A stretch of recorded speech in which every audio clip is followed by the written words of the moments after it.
हमारा जो आज का टॉपिक है शुरू होगा अभी से, वो होगा फेजर डायग्राम। स्टूडेंट्स, जब हम किसी क्वांटिटी को ऐसे लिखते हैं ना कि ए बराबर A naught sine omega t या A naught cos omega t, something like this, और ये भी कह सकते हैं कि sine omega t plus five, ऐसा लिखते हैं। तो इसका मतलब ये कैसे आ सकता है, लेट अस सी। फिजिक्स में जब भी हम सिंपल हार्मोनिक मोशन की बात करते हैं, सिंपल हार्मोनिक मोशन, इसका मतलब रिपीटेड मोशन होता है। Repeated motion under limits, repeated motion under limits. Limits का मतलब ये होता है जैसे कि कोई पार्टिकल है, वो ऐसे जाता है फिर लौट आता है, और फिर यहाँ जाता है लौट आता है, तो उसकी लिमिट क्या हो गई ये, इसी में वो टू एंड फ्रो मोशन करता रहता है। इसको बोलते हैं एसएचएम। ठीक है। पीरियोडिक में और एसएचएम में यही फर्क है। पीरियोडिक में एंड पॉइंट नहीं होता। पीरियोडिक मोशन हो गया कि मान लो ये सन है और अर्थ का मोशन, तो इसमें कोई एंड पॉइंट नहीं है, ये घूमती ही रहती है। एसएचएम में ये फर्क होता है कि ये एक एंड पॉइंट्स के भीतर काम करता है। इसको ऑसिलेटरी मोशन भी बोला जाता है। तो अगर हम ऐसे पॉइंट को किसी वाई एक्सिस पर प्लॉट करें,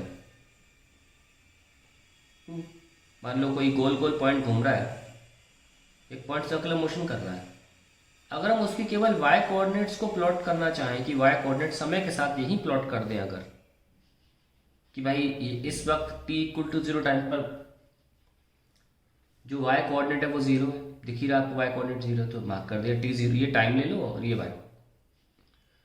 कुछ टाइम के बाद, टाइम एंगल पे भी डिपेंड करता है। जैसे मान लो ये थीटा है, ये ओमेगा टी है, चाहे तो ओमेगा टी का एक्सिस बना लो, यानी कि एंगल का एक्सिस बना लो। अल्टीमेटली टाइम ओमेगा कांस्टेंट है और टाइम के अकॉर्डिंग ग्राफ बन जाएगा। जो बनेगा एग्जैक्टली सेम ग्राफ आपको ओमेगा टी के अकॉर्डिंग भी बनेगा, क्योंकि ओमेगा तो कांस्टेंट है।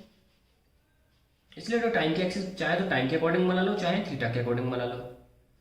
थीटा के अकॉर्डिंग इसलिए बना ताकि आपको दिखे। सपोज 30 डिग्री मूव कर चुका है, यहाँ 30 डिग्री मूव करो और देखो उसके अकॉर्डिंग वाई एक्सिस का कोऑर्डिनेट क्या है, तो मार्क कर दो। मार्क कर दिए। ऐसे 60 डिग्री मान लो, फिर मार्क कर दो। मान लो 60 डिग्री, फिर 90 डिग्री पे यहाँ मार्क कर दो। जब हम ऐसे प्लॉटिंग करते हैं, मार्क करते हैं, तो आपको पता है क्या मिलता है, आपको साइन थीटा मिलता है ऑटोमेटिकली। ठीक है। और अगर हम इसी सर्कुलर मोशन को, अगर हम इसी पार्टिकल को सर्कुलर मोशन कराएं, मैं फिर से बना देता हूँ यहाँ पे एक पेज पर, कि अगर हम वाई कोऑर्डिनेट्स का अगर हम ऑसिलेटरी मोशन प्लॉट करें तो हमें साइन थीटा मिल जाता है ऑटोमेटिकली। अगर रेडियस को हम 1 यूनिट भी रख लें ना, तो फिर प्रॉपरली साइन थीटा मिलेगा। फिर क्या होगा, मैक्सिमम वैल्यू भी 1 ही होगी, वो साइन 90 पर आती भी है।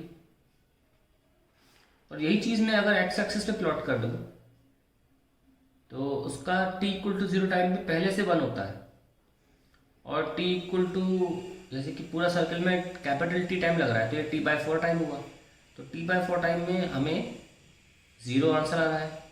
फिर t/2 टाइम के बाद हमें फिर से वही आंसर आ रहा है 1 पर, अपोजिट दिशा में -1 +1 एंड सो ऑन। तो आप अगर नोटिस करें तो ये तो कॉस थीटा कर्व है, ये साइन थीटा कर्व है। यानी कि अगर एक रोटेटिंग वेक्टर, एक रोटेटिंग एरो को और घुमाया जाए तो हमें साइन थीटा और कॉस थीटा मिल जाता है उसकी टिप के कोऑर्डिनेट्स के अकॉर्डिंग x, y। हमें साइन थीटा कॉस थीटा मिल जाता है। अब हमने इस चैप्टर में देखा कि जो हमारा EMF है वो कॉइल के घूमने की वजह से sign omega T form attain कर रहा है। जो करंट है वो I0 sign omega T form attain कर रहा है। तो इसका मतलब अगर हमें इन क्वांटिटीज को अगर किसी ग्राफ में दिखाना हो तो हमें एरो से दिखाया जा सकता है, इन एरो से भी दिखा सकते हैं, क्योंकि आफ्टर ऑल ये केस को फॉलो कर रहा है, साइन थीटा कॉस थीटा को। और sign theta cos theta graph कैसे मिलता है हमको, जब कोई एक एरो रोटेट करता है सर्कुलर मोशन में तो हमें साइन थीटा कॉस थीटा मिल जाता है।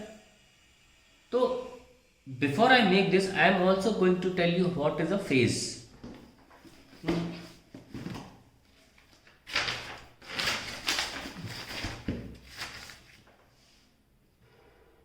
सपोज ये मान लीजिए कोई पॉइंट है 0,0 और यहाँ पे एक पार्टिकल है 5,0 पे, और मान लीजिए कोई पार्टिकल यहाँ पे है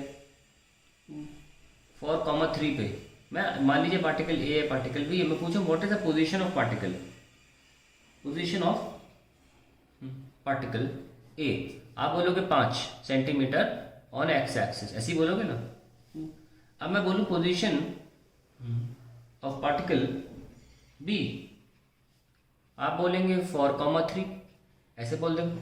तो ये पोजीशन कैसी, लीनियर पोजीशंस है, या डिस्टेंस बता रहे हो फ्रॉम दी ओरिजिन, सीधे सीधा डिस्टेंस कि यहाँ पर है, तो फिर मतलब आप कोऑर्डिनेट्स बता रहे हो, डिस्टेंस तो आप बता ही सकते हो बाय सॉल्विंग दी पाइथागोरस, है ना। ऐसे मेनली आप पोजीशन बता रहे हो, डिस्टेंस नहीं, सॉरी डिस्टेंस तो उसका 4 square plus 3 square that will be 5 होगा, ठीक है।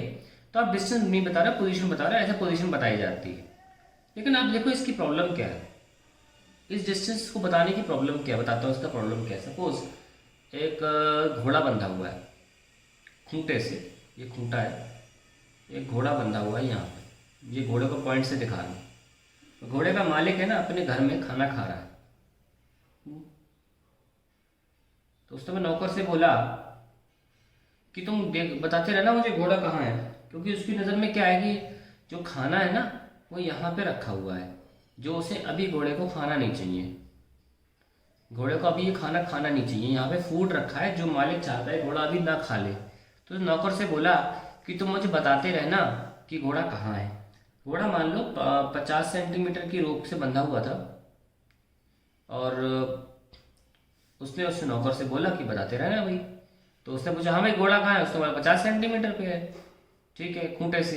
अच्छा, फिर वो यहाँ पहुँच गया, फिर उसने पूछा घोड़ा कहाँ है, कैसा 50 सेंटीमीटर पे है रस्सी खूंटे से।